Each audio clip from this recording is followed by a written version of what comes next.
hallucination is usually seen as a negative thing, but when you think about it, it's particularly with generative AI within images and videos, for it to create those make-believe worlds and make-believe characters or whatever, it has to hallucinate, right? Because they don't exist in real life. Yeah. And I mean, there are. I mean, you can also look at hallucination from another viewpoint and say it's a vivid imagination, basically.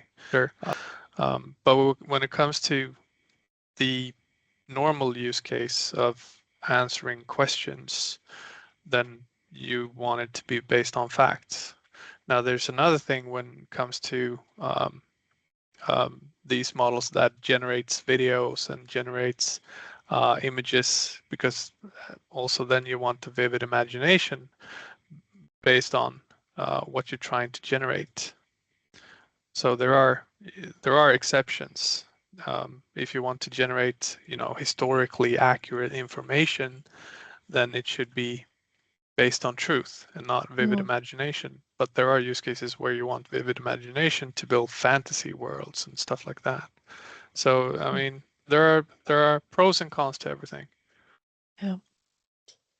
I want to touch on back on disinformation, or the intention of providing the wrong information, like deep fake videos. And we talked about how can we tell if an image or a video is authentic, is real.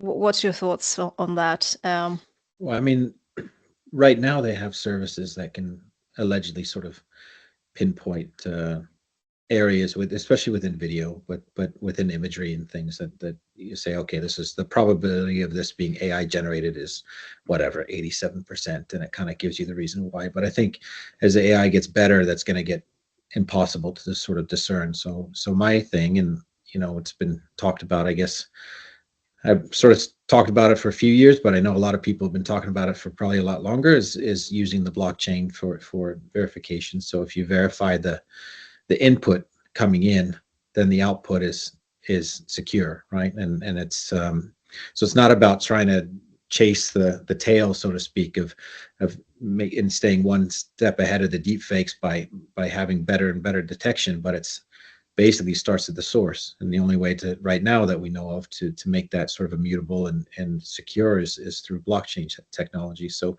you're seeing a lot of crypto companies popping up, not necessarily to address deepfakes, but to address different things, within deeds and the rest of it. So I think this is the big thing.